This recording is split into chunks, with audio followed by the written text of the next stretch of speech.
안녕하세요. 네. 자, 일단 오늘 여러분들 원래는 재무회계, 원가회계, 부가가치세, 소득세 이 순서대로 나가야 하는 게 맞아요. 근데 이제 나중에 이제 세법을 여러분들 그 부가가치세하고 소득세 저번에 말씀드렸지만 같이 하다 보면 이게 머리가 좀 터지고 여러분들 많이 좀 힘들어하세요. 그러니까 그래서 회계세법을 그나마 최악은 아니고 차악으로 회계세법 이렇게 왔다 갔다 할 거니까 그거 좀 양해 좀 해주시고, 그 내일은 대부분 나와주셔야 되는 게 뭐냐면 국비 수업에서 평가를 보래. 알죠? 평가를 보셔야 돼요. 여러분이 저번에 한번 이제 오셔가지고 수강 신청하셨잖아요, 여러분들. 학원 카페에서 이제 거기에서 이제 평가를 해가지고 국비 수업에서 60점 20문제인데 이제 12문제 이상을 맞으셔야 여러분들이 이제 합격이 제 시험을 안 보세요. 그래서 혹시나 보십시오. 비판으로 받으시면 제 시험을 보는데 문제 수준이 그렇게 여러분들 세진 않아요. 제가 그냥 쉽게 만들었으니까 진짜로 여러분들 의심해서 자, 그래서 일단은 내일 그렇게 하고요. 이제 국가가치 진도는 나갈 건데 대점 다시 설명드릴게요. 여러분 잊어버리실 수 있으니까. 자, 일단 이론은 여러분들 세 문제가 부가가치세에서 출제가 됩니다. 3문제는 2점씩에서 6점 몇 점이에요. 그래서 이제 회계 1급하고 배점은 똑같죠. 그렇죠. 이론 쪽이 많이 중복이 됩니다. 근데 실기 쪽이 좀 많이 중복이 안 돼요. 잠깐 좀 양해해 주시고.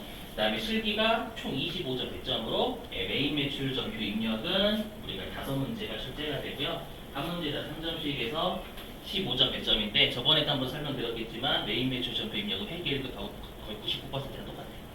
그래서 차이가 나는 부분 할 거고, 혹시라도 여러분이 좀 오래되신 분들이 꽤 계시더라고요. 그래서 메인 매출 전표 입력이 여러분들 뭐 가장 중요한 게 유형이잖아요. 그래서 그 유형 설명하는 거 오늘 그 동영상 올려놓을게요. 동영상 올려놓을 테니 혹시라도 메인 매출 전표 입력 유형을 까먹으셨으면은 여러분들이 그거 체크해 주셔야 돼요.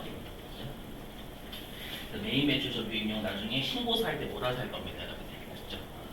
할 거고, 그 다음에 이제 부속서류다라고 해가지고요. 우리가 이제 총 10개의 부속서류가 있어요. 그 중에 한 문제가 출제가 됩니다. 정말 너무하죠? 정말 너무해요. 한 문제가 출제가 되는데 3점으로 출제가 되고요. 난이도가 좀 있으면 4점이에요. 그래서 여러분들이 배점 보시고 4점으로 출제가 된다라고 좀 난이도가 있겠구나라고 생각하시면 되고요.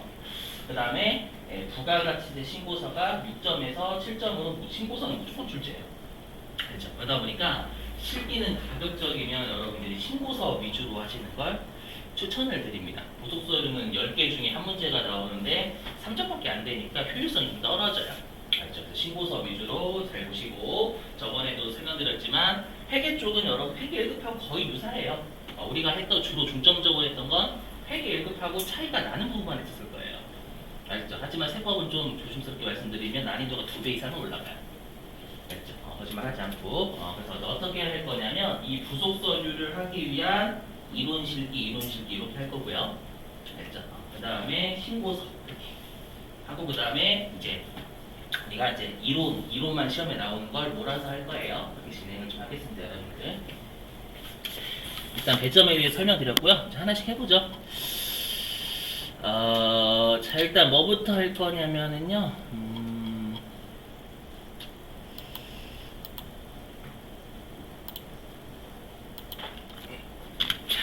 여기 좀 할게요, 여러분들. 자, 재원의 공급식. 나머지는 이론이 다 똑같아요. 회계 1급하고. 그래서 그거는 별도로 동영상 올려놓겠습니다. 회계 1급에서 촬영한 거. 꼭 보세요. 안 보시면 안 됩니다. 자, 여기 재화의 공급 시기도 여러분들이 배우셨을 거예요. 아시죠? 분명히 배우셨는데 여기에서 이제 실기가 하나가 출제가 되기 때문에 어차피 시험에 이론으로 정말 잘 나오거든요. 제가 이제 오늘부터 이제 부가가치세 이론과 관련된 기출문제 아마 내일부터가 될 거예요, 주로. 드릴 건데, 이 재화의 이 공급시기가 출제 1순위. 정말 많이 냈어요, 정말 많이. 그래서 여기는 달달달달 외우셔야 돼요. 진짜 출제 많이 했어요. 나중에 여러분들이 제가 이제 분류별로 이제 모아놓은 게 있는데, 이 공급시기는 정말 제일 많이 나왔어요. 꼭 외우셔야 돼요, 여러분들. 해보자. 자, 우리가 이제 재화의 공급시기라는 거 말 그대로 여러분들 그 공급하는 날에 세금 계산서를 발급하는 게 원칙이에요. 그래서 세금 계산서를 발급하는 시기다 보니까 너무 중요해요. 아시죠? 보시면 자, 일단 우리가 재화인데 재화의 이동이 필요한 게 동산이죠. 우리가 공급시기라는 건 뭐냐면 회계로 따지면 수익의 인식시기하고 유사해요. 근데 회계는 유용한 정보를 제공해야 되니까 수익을 어느 연도에 잡는 거냐에 초점을 맞추지만 세법은 수익을 언제 인식하냐에 관심 없어요. 맞죠? 세금을 걷는 게 주된 목적이잖아요. 그래서 어느 연도에 세금으로 볼 건지 이걸 판단하는 시기예요. 보시면 자 일단 우리가 동산 같은 경우에는 재화가 인도되는 데는 회계하고 똑같아요, 여러분들. 그래서 인도일입니다, 인도일. 근데 우리가 재화의 이동이 필요하지 않대요. 이게 부동산이죠. 그럼 부동산은 여러분 똑같이 인도일이에요, 원래. 근데 우리가 부동산을 인도했다라는 표현을 쓰나요? 일상생활에서 쓰긴 해요. 근데 부동산을 인도했다라는 건 신문에 나옵니다. 무슨 말이죠? 부동산을 인도했다라는 건 부동산을 뽑아서 줘야 돼요. 알죠? 그럼 거의 여러분들 뭐라고 해요? 헐크였죠? 건물을 집어 던져가지고 넘기는 거잖아요. 이해되세요? 그래서 인도라고 표현하지 않고요. 이용 가능하게 되는데라고 바꿔서 부르는 거예요. 아시죠? 근데 인도일인데 시험에서는 이용 가능하게 되는데 우리 맞는 표현이에요. 아셨죠? 넘어갈게요. 자, 그 다음 이제 예외. 여기 보시면 자, 우리가 이제 여기 현금 판매하고 외상 판매 있죠? 외상 판매하고요. 여기에 있는 할부 판매는 단기 할부 판매예요. 그럼 얘네들의 특징은 여러분 우리가 1년 이내죠? 1년 이내니까 그냥 아까 있던 재화가 인도되는 때하고 이용 가능하게 되는 때 이걸 결합한 거예요. 그래서 어렵지 않은데 시험에 잘 나오는 거 여기에요.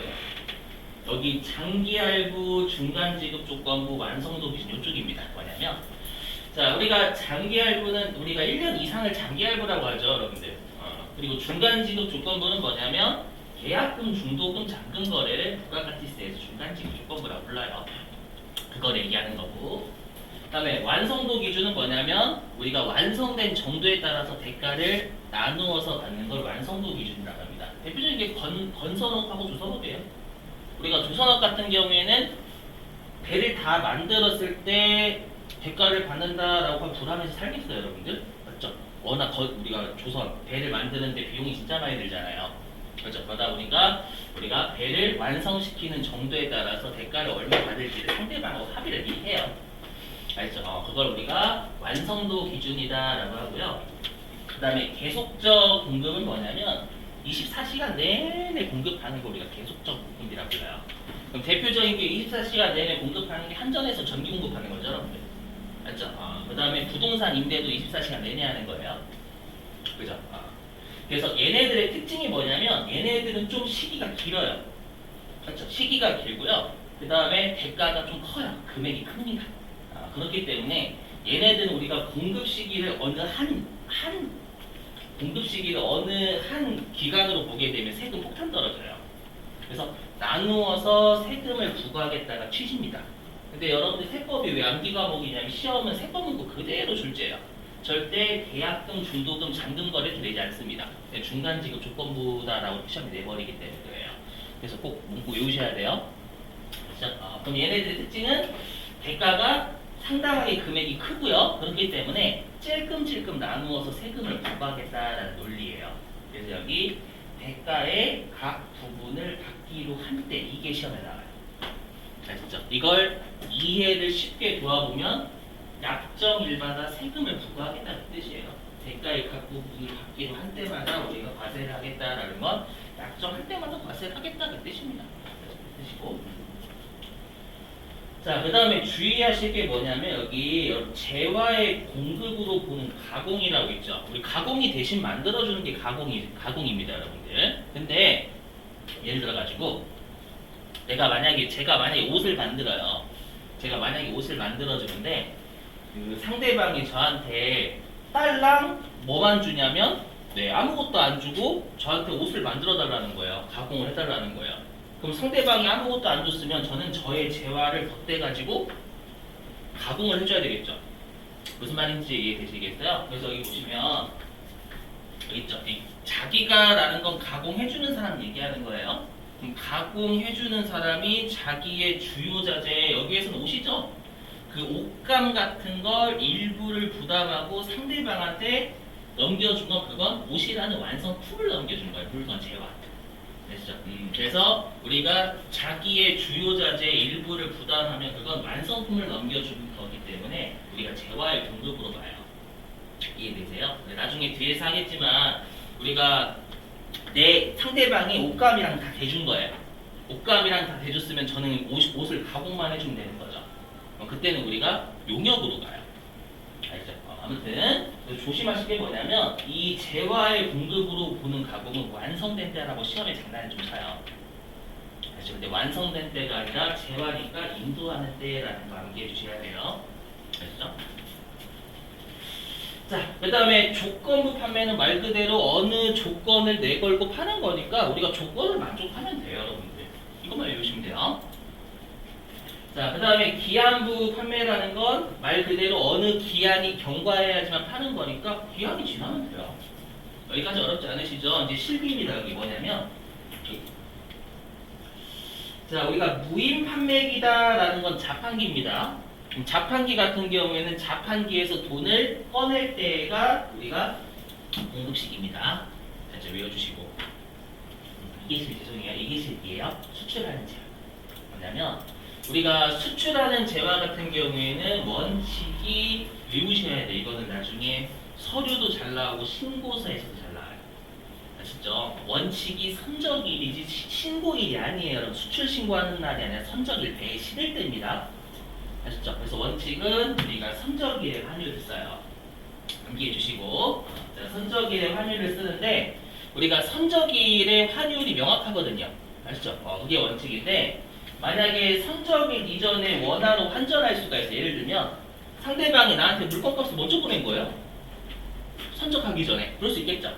국제거래 같은 경우 계약금 먼저 받을 수도 있는 거잖아요. 아니면은 상대방한테 그냥 대가를 원샷으로 미리 받을 수도 있고. 그죠? 그래서 내가 선적일 이전에 여기에서 환가는 뭐냐면 환전을 환가라고 표현해요. 그래서 선적일 이전에 원화로 환전을 했다라고 하면 우리나라 돈으로 더 명확하죠.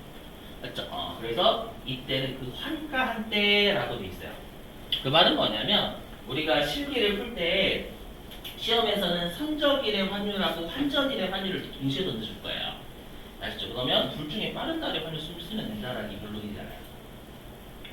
선적일 원칙이 환율. 선적일 이전에 원화로 환전하면 환전 안 되니까 반대로 얘기하면 선적일 이후에 원화로 환전하면 선적일의 환율 쓴다 그 뜻이에요. 이해되세요? 이전에라고 되어 있으니까 선적일 이후에 환전하면 그때 선적일의 환율로 가는 거예요. 이해되세요? 그러면 수출하는 재화는 선적일과 원화로 환전한 날 둘 중에 빠른 날에 환율 쓴다라는 결론이 그거만 외우시면 돼요. 아시죠?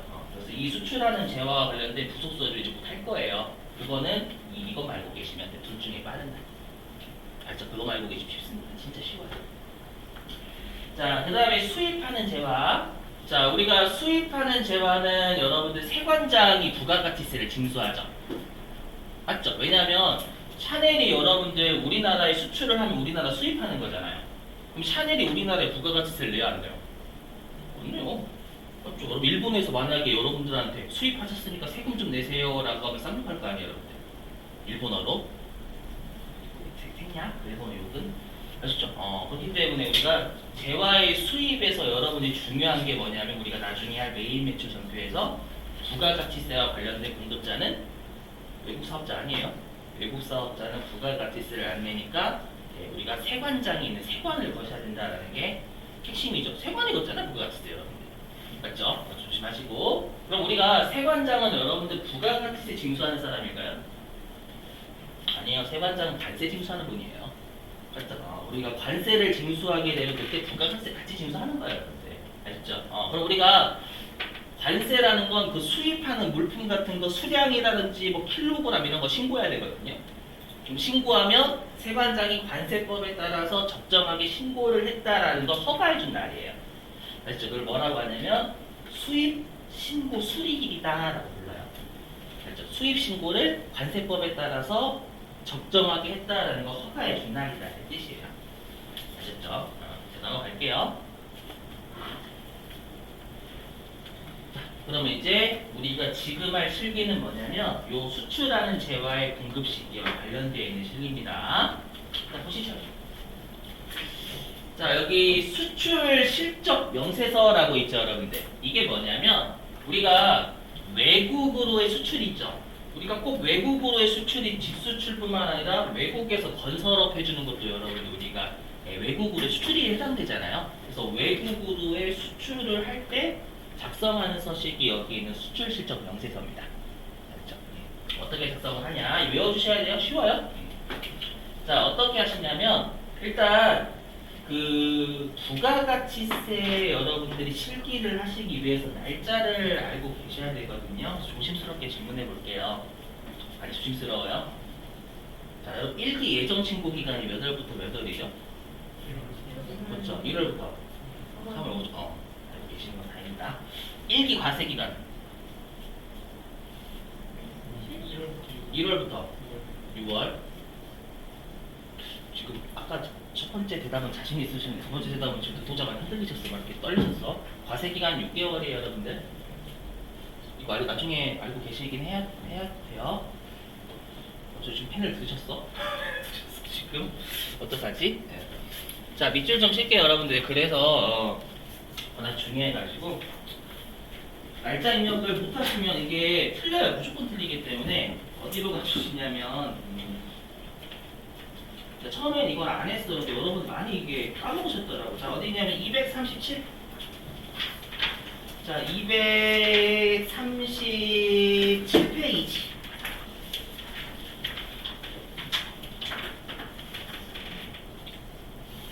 왜냐면 나중에 여러분들 실기할 때 문구를 알고 계셔야 되기 때문에 과세 기간도 나오고 예정 신고 기간도 나오고 확정 신고 기간도 나오니까. 자, 237페이지 네모 1번 과세 기간 보이시죠? 자, 얘를 시험에 내진 않은데 실기에서 중요해서 그래요. 자, 거기 첫 번째 부분 보시면 계속사업자 있잖아요. 자, 동그라미 1번 일반 과세자 있죠? 자, 거기 밑줄 좀. 제1기는 1월 1일부터 6월 30일. 상반기가 제1기 과세 기간이 되는 거예요. 자, 그리고 오른쪽에 제2기 있죠? 밑줄 제2기는 7월 1일부터 12월 30일. 그래서 우리가 과세 기간 1기는 상반기, 2기는 하반기 이렇게 생각하시면 돼요. 자, 그리고 맨 아래에 네모 2번 예정 신고 기간 보이시나요? 237페이지. 네모 2번 예정 신고 기간이 맨 아래에. 자, 거기에서 계속사업자 보이시죠? 자, 계속사업자 거기 제1기 밑줄 좀. 제1기 1월 1일부터 3월 31일까지 밑줄 치시고 거기 과세 기간의 앞분기가 예정 신고 기간이 되는 거예요. 자, 그 다음에 2기 밑줄 제2기는 7월 1일부터 9월 30일 이렇게. 그래서 그 과세 기간의 앞분기가 예정 신고 기간이고 뒤분기가 여러 확정 신고 기간이잖아요. 그렇죠? 다시 여기 돌아오셔가지고. 그럼 제가 여기에서 사례로 든 건 1기 확정 신고 기간 얘기하는 거예요. 4월달부터 6월달이니까. 그렇죠? 어떻게 하시면 되냐면 문제에서는 수출 신고 번호를 줄 거예요. 문제에서. 그러면 그 수출 신고 번호를 여러분들이 하이픈 없이 입력을 하시면 돼요. 하고 있구나. 아셨죠? 문제에서 줄 거예요. 걱정하지 마시고. 자, 그 다음에 여기 선적일자는 말 그대로 선적일자를 그대로 입력하시면 됩니다. 자, 그리고 통화코드는 우리가 외국으로 수출하면 주로 달러가 있을 수 있지만 유로화 결제도 받을 수 있는 거고 엔화도 있을 수 있고 위안화도 있을 수 있잖아요, 여러분들. 그렇죠? 그래서 여기에서 통화코드에서 FE 클릭하셔가지고 문제에서 주어진 통화를 검색하시면 돼요. 알죠? 쉬워요. 여기까지 되게 쉽습니다. 네, 이 수출 실적 명세에서 그나마 중요한 게 여기 환율이에요. 환율. 알죠? 이 환율이 방금 했던 그 개념이 들어갑니다. 둘 중에 빠른 날. 네. 여기에요. 원칙은 선적일의 환율입니다. 원칙은 선적일의 환율. 하지만 예외. 아까 했었죠? 우리가 선적일 이전에 원화로 환전하면 환전하는 날이 공급식이라면서요. 그러면 금액으로 따지면 선적일 이전에 원화로 환전하면 환가의 환율을 쓰겠다라는 거예요. 여기까지 되셨어요. 근데 또 하나 주의하실 게 뭐냐면 여러분 우리가 일반적으로 그 달러라든지 유로화 같은 경우에는 1달러당 얼마, 1유로화당 얼마 이렇게 나오죠. 근데 문제가 된다는 거예요. 어딜까요? 우리가 1외화당 환율로 대부분이 표시가 되거든요. 근데 어느 딱 하나 이상한 나라. 그렇죠. 옆 나라 일본입니다. 마음에 안 들어 갑니다. 그래서 일본은 1N당 환율로 고지가 안 됩니다. 100N당 환율이에요. 실제 100N당 얼마 이렇게 돼 있거든요. 그럼 여러분들이 1N당 환율로 고치셔야 된다라는 거예요. 그래서 이게 1외화당 환율이다라고 돼 있잖아요, 여러분들. 아셨죠? 그래서 외화는 1N당으로 고치셔야 된다라는 거 좀 주의해 주셔야 돼요. 그것만. 자, 그리고 이제 외화 같은 경우에는 내가 만약에 2만 달러 수출했다라고 하면 여기에다가 2만 달러 적으시면 되는 거고, 만약에 200만 엔 수출했다라고 하면 200만 엔을 적으시는 거예요. 아쉽죠? 그럼 당연히 200만 엔을 수출했으면 1엔당 환율로 돌리셔야지, 당연히. 아쉽죠? 그래서 200만 엔 내가 수출했다라고 하면 1엔당 얼마, 이 16번하고 17번을 곱해야 수출한 금액이 나올 거 아니에요, 여러분들. 그죠? 그래서 여기 원하는 컴퓨터가 16 곱하기 17 해가지고 우리나라 돈으로 계산해줘요. 부담하지 마시고. 자, 그 다음에 거래처 코드 같은 경우에는 내가 수출하는 상대방 거래처 거는 거예요. 이거 문제에서 줄 거예요. 그리고 F2번 클릭하셔가지고 찾으시면 돼요. 알겠죠? 자, 원래 여기까지만 출제를 하는데 아주 가끔 뭘 출제하냐면 우리가 여기에 입력하는 건 어떤 거냐. 아까 제가 말씀드렸죠. 여기 수출 실적 명세에서는 외국으로의 수출이 다 나와요. 아시죠? 우리가 외국으로의 수출이 무조건 직수출만 있는 게 아니죠. 아까도 말씀드렸죠. 외국에서 내가 농협을 제공할 수도 있어요. 가서 건설해줘도. 맞죠? 그래도 우리가 영세율을 바꾸고 또 외국으로의 수출에 해당이 되죠, 여러분들. 이해되세요? 근데 우리가 외국에서 건설하는 건 수출신고 번호가 없어요. 아시죠? 그럼 걔는 어디다 적냐면 여기다 넣어요. 기타 영세율 적용해줬어요. 여기 직접 입력하셔야 돼요. 그러니까 여러분들이 방금 아래에 보신 우리가 알고 있는 일반적인 직수출 얘기하는 거고요. 직수출이 아닌데 외국으로의 직수출은 아닌데 외국에서 영세율 적용받는 거 있죠. 그건 여기 기타 영세율 적용해 넣으시면 돼요. 잘 출제하진 않습니다. 그래서 여기에다가 건수가 몇 건이고 한 건이면 한 건 넣으시면 되는 거고. 그 다음에 외화 금액은 뭐 2만 달러 내가 뭐 2만 달러를 외국에서 수출했는데 그게 건설했다 라고 하면 여기 2만 달러 넣으시는 거고. 알겠죠? 그 다음에 여기 원화 금액 같은 경우에 여러분들이 직접 구하셔야 돼요. 아까 그 논리요. 16번 곱하기 17번을 여러분들 우리가 일반적인 수출을 16번, 17번에 넣으면 컴퓨터가 자동적으로 원화 금액을 계산해 주지만 그 직수출이 아닌 외국으로의 수출이 있죠. 걔네들은 직접 여러분들이 외화 금액에다가 둘 중에 빠른 날의 환율을 곱하셔서 원화 금액 계산해 주셔야 돼요. 계산이 두드리셔가지고. 무슨 말인지는 실물로서 할게요. 솔직히 안 좋으신데 되게 쉬워요. 여기 시험에 잘 나오는데 쉽습니다. 솔직히 말씀드리면 16번만 잘 들어가시면 됩니다. 알겠죠? 자, 넘어갈게요. 혹시 찍으실 싶은 게 지금 찍으시고. 자, 그럼 실기하죠, 여러분들. 실기. 어떻게 제가 할 거냐면 당근 채찍 이렇게 할 거예요. 쉬운 것도 있고 어려운 것도 있는데 일단 쉬운 거 어려운 거 왔다 갔다 해요, 여러분들. 그 상황이 괜찮지. 어려운 거부터 먼저 터져요. 자, 해보자.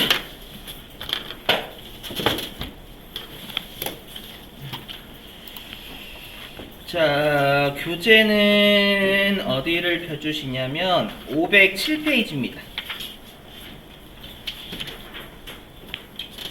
자, 교재는 507페이지.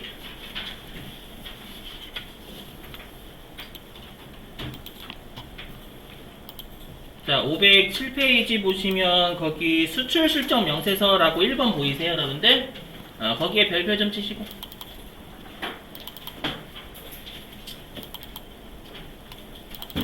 자, 시험에는 부속서류가 제가 아까 10가지가 있다고 했지만 시험에 잘 나오는 애들이 좀 정해져 있어요, 몇 개가. 그 중에 하나가 여기 수출 실적 명세서입니다. 자, 거기에다가 여러분 수출 실적 명세서에다가 좀 회차 좀 적어. 회차가 뭐냐면 여태 출제가 됐던 회차를 거기다 적어 놓으시면 돼요. 자, 거기에다가 82, 그 다음에 92, 그 다음에 97, 82, 92, 97. 그러니까 82회차, 92회차, 97회차. 이렇게 출제가 됐다라는 얘기고요. 우리 교재에 있는 건 97회차니까 어떻게 여러분들 저랑 같이 하실 거냐면 일단 교재에 있는 예제를 통해서 저랑 같이 할 겁니다. 근데 그렇게 하면 여러분들이 푸신 게 아니에요. 그렇죠? 그렇기 때문에 해당 기출문제 가서 여러분들한테 직접 시간 들여서 한번 해보시라라고 이렇게 할 겁니다. 아셨죠? 자, 그러면 일단은요, 어떤 문제를 좀 풀 거냐면, 우리 교재에요, 514페이지입니다.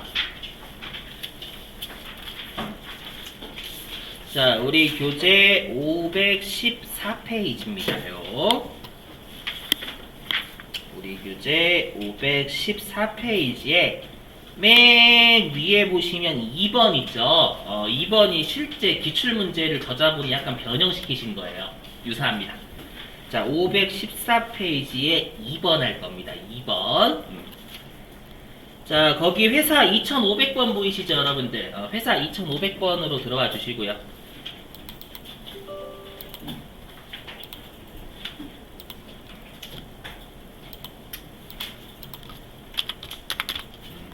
자, 만세로 들어오시면 돼요. 혹시 없으신 분 계세요? 만세? 있으시죠, 다들? K랩 프로그램 컴퓨터가 포맷돼서 휴지통에 있는데 아, 휴지통이 있어. 복원하시. 그럼 그거 그대로 쓰는 네네네네. 여기요? 이거 지금 딱 K랩 없어요? 다시 깔아. 네, 다시 깔아. K랩이 없어요? 우리도 없어요? 혹시 K랩 없으신 분? 휴지통이 있어요? 아, 진짜요? 2500번이요.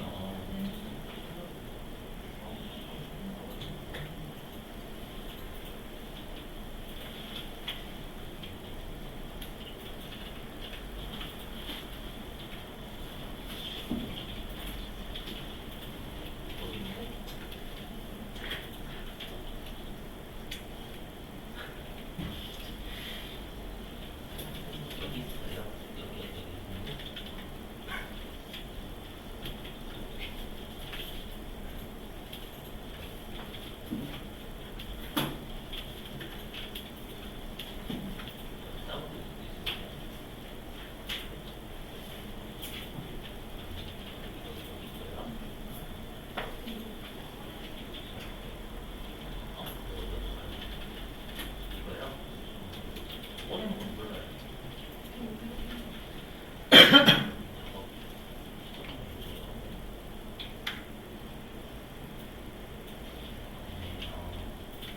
됐죠? 자, 일단 여러분 이 문제 좀 읽어볼게요. 514페이지 2번. 자, 다음 자료를 보고 2022년도 2기 예정신고기간 몇 월부터 몇 월이죠, 여러분? 2기 예정신고기간. 그래서 7월부터 9월이에요. 7월부터 9월에 수출 실적 명세서 작성과 영세율 매출 명세서에 추가 반영하세요. 일단 두 개 하라고 돼 있죠. 수출 실적 명세서 하고요. 그 다음에 여러분들 우리가 영세율 매출이 여러 개일 수 있잖아요. 내가 직수출만 하는 게 아니라 내국 신용장 구매 확인서도 영세율 매출에 해당이 되죠. 그럼 영세율 매출에 대한 상세 내역을 제출하는 게 영세율 매출 명세서거든요. 저자분은 두 개를 요구하셨고 실제로 이렇게 나왔던 적이 한 번 있어요. 아셨죠? 그래서 여러분들이 꼭 나중에 우리가 기출문제 푸실 때 문제 대충 읽지 마시고 문제 하라는 것만 하셔야 돼요. 알죠? 저랑 영세율 매출 명세서 같이 작성했다고 그거 또 하시면 안 됩니다요. 알죠? 자, 메인 매출 전표 입력은 생략하래요. 자, 일단 수출 시점 명세서 들어가 볼 건데 그 여러분들 메뉴가 보시면 여기 부가가치세 실기는 여기 무조건 여기세요. 부가가치세 여기서 합니다. 메뉴가 좀 많아져요. 자, 들어가 보시죠. 고맙습니다. 네, 여기 있죠. 수출 실적 명세서. 네, 여기 들어오시면 됩니다. 자, 들어오시죠.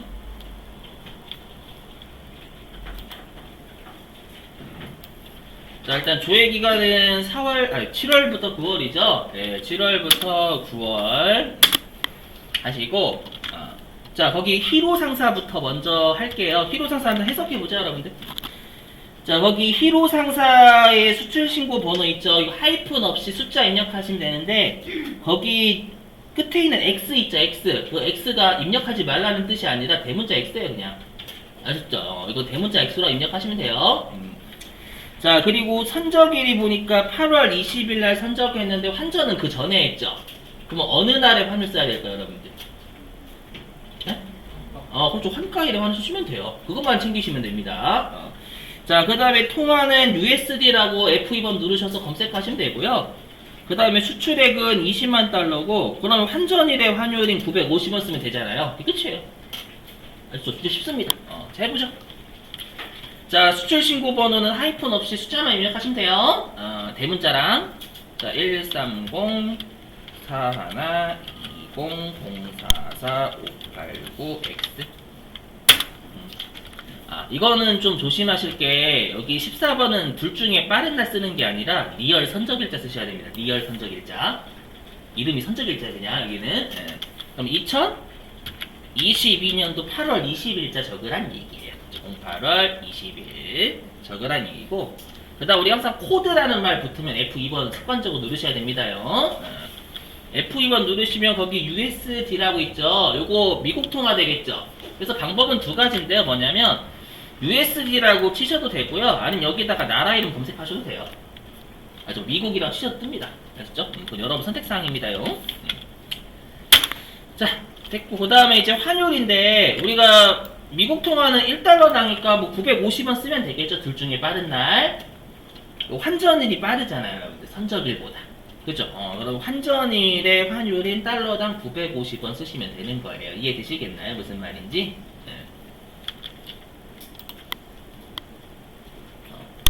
이해 안 되시는, 요거 얘기하는 거예요. 혹시라도 이게 무슨 말인지 이해가 안 되시는 분들은 여기 보시면 희로 상사 있잖아요. 여기 선적이라고 환전일 보시면 희로 상사는 환전일이 빠르죠. 그죠? 환전일이 빠르니까 여기 적용 환율에 선적일의 환율이 있고 환전일의 환율이 있잖아요. 둘 중에 빠른 날이가 지금 환전일이 빠르죠. 그렇기 때문에 이 환전일의 환율인 달러당 950원 쓰시란 얘기, 이렇게 보시란 얘기예요. 이게 끝이에요, 인정. 아시죠? 자, 입력해 볼게요. 자, 환율은 950원 적어주시면 되겠죠? 환율은 950원. 여기 뒤에 있는 네 자리는 소수점이에요. 그 다음에 우리 외화 얼마 수출했대요? 여기 20만 달러 수출했다고 보이세요? 여기 20만 적으시면 돼요. 이도 마찬가지로 뒤에 있는 건 소수점 두 자리입니다요. 그럼 컴퓨터가 알아가지고 요 950원에다가 20만 달러 곱해서 원화로 계산해줘요. 아셨죠? 그러니까 원화는 건드리실 필요 없어요. 자, 그리고 이제 거래처 코드가 거기 희로 상사라고 돼 있죠? 그럼 여기 거래처 코드로 가셔서 F2번 누르시고 희로 이렇게 해주시면 돼요. 이게 수출 시점 명세서에 다예요. 아시죠? 자, 그러면 이제 LA 상사 해보죠. 자, LA 상사는 선적일하고 환전일 둘 중에 뭐가 빨라요? 선적일이 빠르죠. 선적일이 빠르니까 얘는 오른쪽에 선적일의 환율인 1050원 적으시면 돼요, 달러당. 이게 끝이에요, 진짜로. 해보시죠.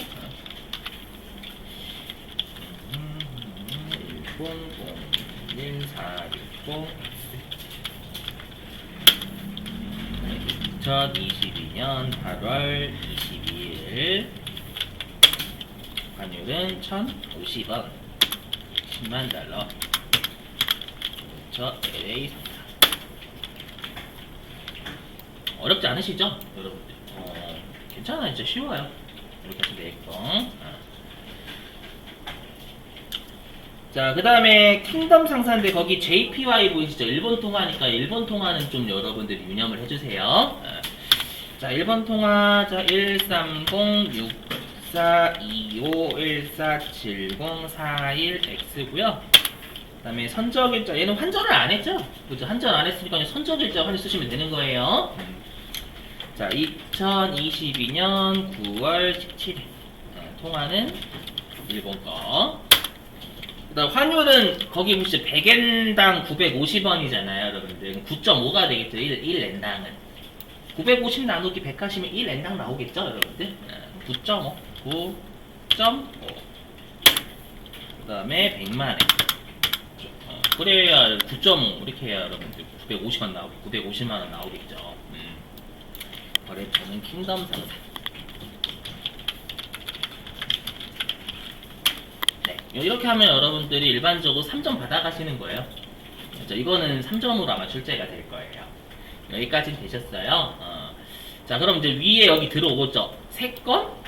우리가 지금 3건이잖아요. 일반적인 직수출은요. 3건이고 우리가 외화 같은 경우에는 130만 통화 수출했죠. 맞죠? 거기에 우리나라 돈으로 계산 다 해준 거예요. 여기. 맞죠? 3건에 우리나라 금액은 총 3억 450만 원이 되는 거잖아요, 여러분들. 그죠? 자, 근데 우리가 지금 해야 될 게 뭐냐면 아까 영세율 매출 명세에서도 작성하라고 했었죠, 여러분들. 근데 이거는 어떻게 하시면 되냐면 우리가 영세율 매출은 지금 3건 해가지고 3억 450만 원 수출한 거죠, 우리나라 돈으로요. 그죠? 그럼 이걸 컨트롤 C? 왜냐 복사기는 이용하시면 빨라요. 컨트롤 C 하시고 그 다음에 나가시는 거예요. 나가실 때 저장하시겠습니까? 라고 뜨거든요. 그럼 우리가 저장하시겠습니까? 뜨면 저장하셔야 돼요. 여기는 나가실 때 예 누르시고요. 그리고 여기 수출 실적 명세에서 바로 아래 한 두 칸 내려가시면 영세율 매출 명세서라고 있을 거예요. 여기 들어오시는 거예요. 여기 클릭해 주시고 지금 문제에서 시켰으니까 하는 거예요. 들어오시고 조회 기간은 지금 7월 달부터 9월이었죠. 7월부터 9월. 그럼 왠지 여러분들 여기에 있는 불러오기 하면 될 것 같잖아요. 안 불러옵니다. 불러오기 눌러볼게요, 여러분. 안 불러오죠? 그죠? 그리고 여기 지금 내국 신용장 구매 확인서는 어디서 끌고 온 거냐면 이거 메인 매출 전표 입력해서 끌고 온 거예요. 알죠? 우리가 메인 매출 전표에 입력하면 부속 서류에 자동 반영되거든요. 참고하시고. 자, 근데 우리가 방금 입력한 3개는 전부 다 어떤 영세율 사유예요, 여기 내용에. 이것도 직수출이잖아요, 여러분들. 직수출이니까 방금 복사했던 금액이 직접 수출의 우리나라 금액이죠. 그죠? 그걸 컨트롤 V 여기다 집어넣으시면 되겠죠, 여러분들. 이해되시겠어요? 그래서 컨트롤 V 이렇게 잡아주시면 돼요. 되셨죠? 이거 빠른가요?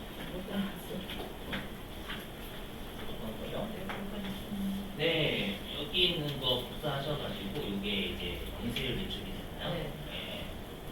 복사하셔가지고 방금 입력하라고 했던 게 여기 영세율 매출 명세서니까 여기 들어오셔가지고 7월부터 9월 하신 다음에 일시 수출이잖아요.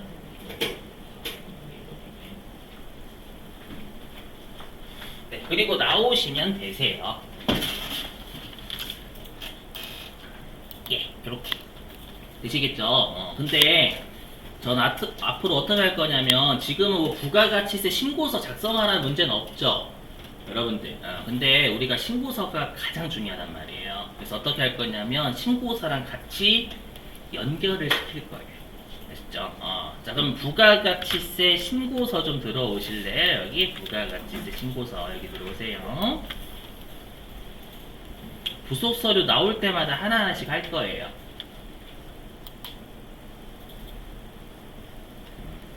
자, 지금 날짜가 우리 7월달부터 9월달이었죠. 7월달부터 9월달 갑니다. 자, 근데 여기 금액이 다 입력이 돼 있죠. 이거 메인 매출 전표 입력해서 끌고 온 거예요, 그냥. 실제 시험에서는 아무것도 없어요. 실제 시험에서는 아무것도 없고 문제에서 주어진 걸 다 입력을 하셔야 돼, 해당 날에. 아셨죠? 근데 지금은 좀 연습 좀 해볼 건데, 우리가 지금 한 게 여러분들 우리가 직수출이죠. 그럼 직수출은 영세율 매출이죠. 영세율 매출인데 영세율 세금 계산서 발급해요, 안 해요, 직수출? 안 해요. 왜 안 해요? 그냥 심심해서. 우리가 영세율 직수출은 외국 사업자와의 거래잖아요. 외국 사업자는 한국말을 알아요, 몰라요? 몰라요. 그렇기 때문에 영세율 세무에서 발급할 실익이 없어요. 그래서 발급 안 하는 거예요. 여기까지 되셨어요? 잘 보실게요. 여기 보시면 자, 여기 여러분들 왼쪽 보시면 빨간색도 있고 파란색도 있죠. 그럼 여기 빨간색 보시면 과세표준 및 매출세액이라고 보이세요? 그러니까 내가 공급할 때는 여기 빨간색 1번부터 9번에 들어오는 거예요. 되시겠죠? 내가 판매자 입장이면 1번부터 9번에 집어넣으시는 거고요. 그 다음에 내가 매입자이면 여기 파란색이 여기 매입세액이라고 돼 있잖아요. 맞죠? 매입자 입장이면 여기 파란색에 집어넣으시는 거예요. 여기까지 되셨죠? 근데 우리가 지금은 매출 쪽이죠. 영세를 매출한 거니까 여기 네모 박스 중에서 아마 여기 영세가 될 거예요. 여기 보이시나요? 여기가 되겠죠, 영세. 그쵸? 근데 보시면 여기 영세율 매출인데 여기 5번은 세금 계산서 발급분이라고 돼 있잖아요. 그러니까 내가 영세율 매출하고 세금 계산서 발급하면 여러분이 5번에 집어넣으시면 된다는 얘기예요. 우리가 영세율 세금 계산서 발급하는 게 있어요? 없어요? 회계 1급 지식 좀 동원. 왜 웃으시는 거예요? 회계 1급 때 여러분들 영세율인데 영세율 세금기에서 발급하는 거 뭐 있어요? 내국 신용장 구매하는 거 있잖아요. 그렇죠? 그래서 우리가 내국 신용장이나 구매 확인서에 의한 매출은 5번에 집어넣으시면 되는 거예요. 다시 통해서 올려놓기 마시고 여러분 꼭 보세요. 영세율 좀 올려놨으니까. 이거 다 하면 친구가 안 돼. 진짜 해봤는데 안 돼요. 진짜 해봤는데 안 돼요. 평가까지 해야 돼요. 평가까지. 근데 우리가 자 이거 외워주셔야 보시면 우리가 여기 매출 쪽 보시면 기타라고 있죠. 기타 보이세요 여러분들? 기타가 뭐냐면 우리 부가가치세에서 가장 중요한 증빙이 세금계산서예요. 즉 세금계산서가 아니다라는 표현을 매출 쪽은 기타라고 불러요. 아시죠? 외워주실 좀 이따 밑줄실게요. 그래서 우리가 부가가치 신고서에서 매출 쪽의 기타는 세금 계산서가 아니다 이 뜻이에요. 해석하면 우리가 6번 같은 경우에는 영세율 매출인데 영세율 세금 계산서는 발급하지 않는 매출이니까 우리가 알고 있는 수출의 일반적인 꼴에 들어가요. 이해되시겠어요? 우리가 방금 복사한 금액 있잖아요. 컨트롤 C로 복사한 거 있죠. 걔를 우리가 지금 영세율 기타잖아요. 지금 했던 게. 그럼 여기에다가 컨트롤 V 집어 넣으시면 돼요. 이렇게. 무슨 말인지 이해되시겠어요? 자, 그러면 가장 중요한 어디로 교재를 가주시냐면 549페이지요. 549페이지.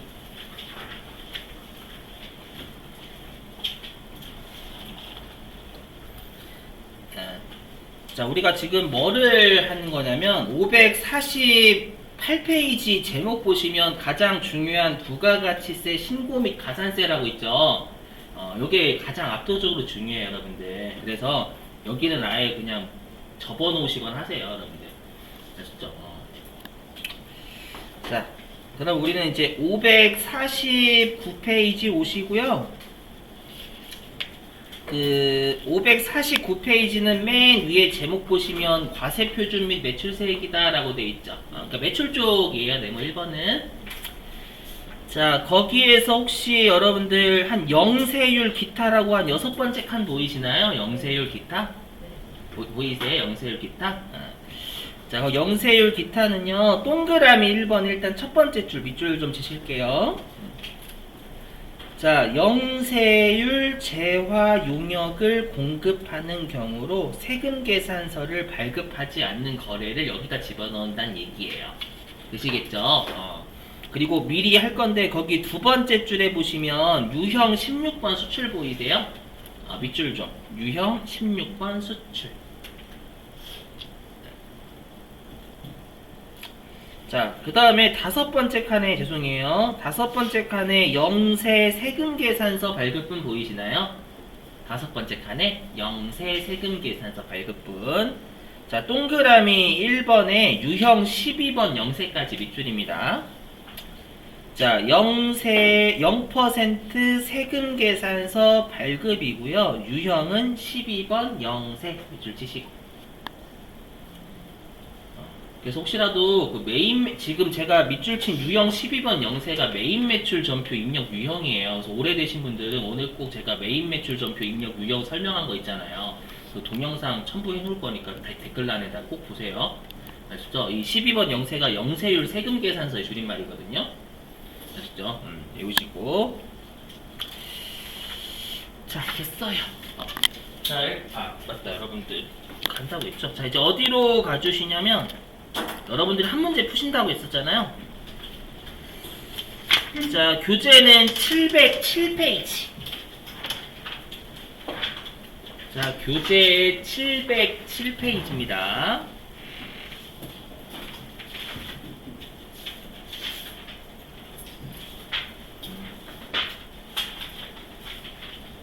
자, 707페이지 가시면 맨 아래에 문제 3번 유형 있죠? 그게 부가가치 신고와 관련된 거고요.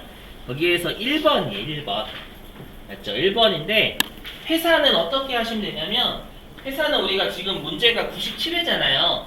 우리 그 회사 바꾸실 때 97회니까 972번으로 하시면 돼요. 기출문제 회차에다 뒤에 2자 붙이시면 됩니다. 그래서 어떻게 해주시냐면, 나가실게요, 여러분. 나가시고 회사 변경하는 건 알고 계시죠? 여기 회사 눌러주시고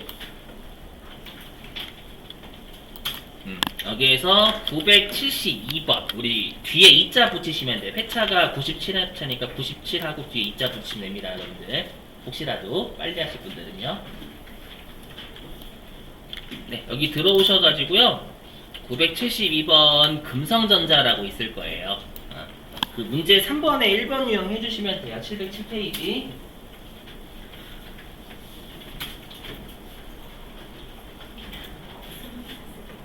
네. 회계 1급으로 가신 것 같은데. 수능 2급으로 가셔야 돼요. 지금 가신 거예요? 아까도?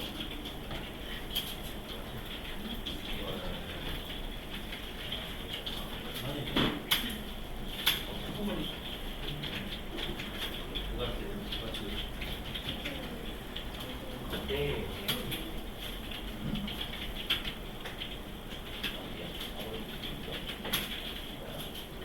2097번인데 172번.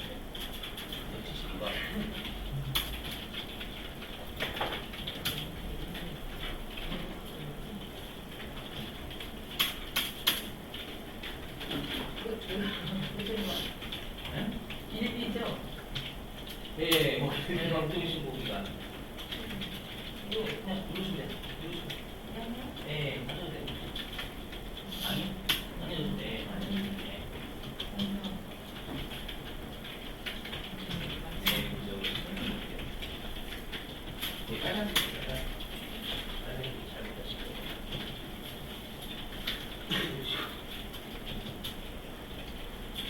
자, 위에 찍으시고. 네, 다시 천천히. 이게 X예요, 문자.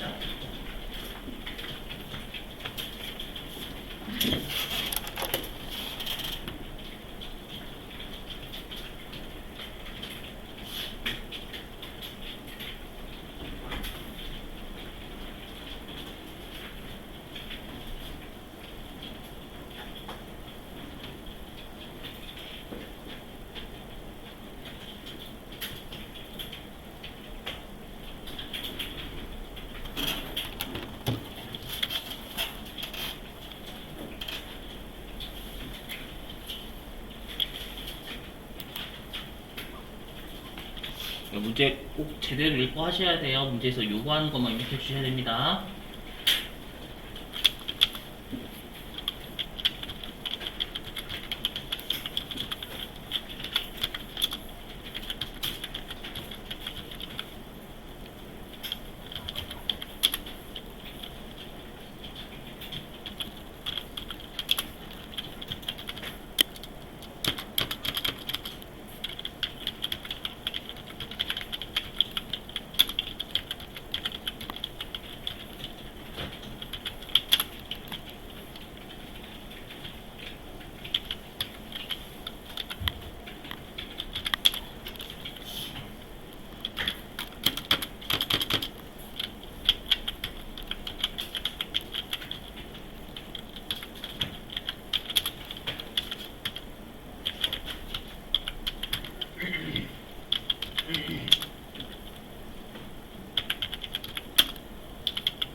한정이 되는 거에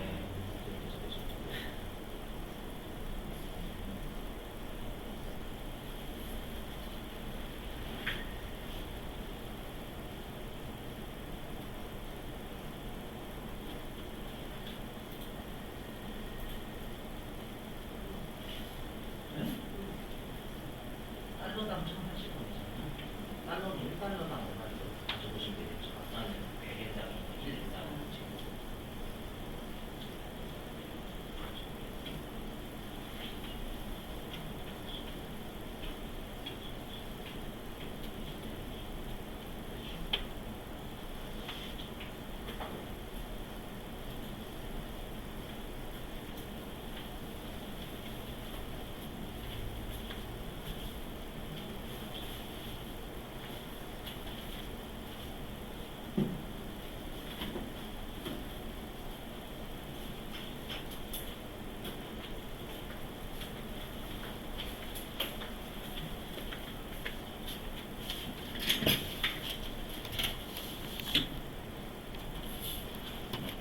좀 보실게요. 시간 관계상. 자, 일단 뭐 여기까지는 문제가 없으실 거예요. 여러분 여긴 정말 리얼 선적일자 적으시는 거예요.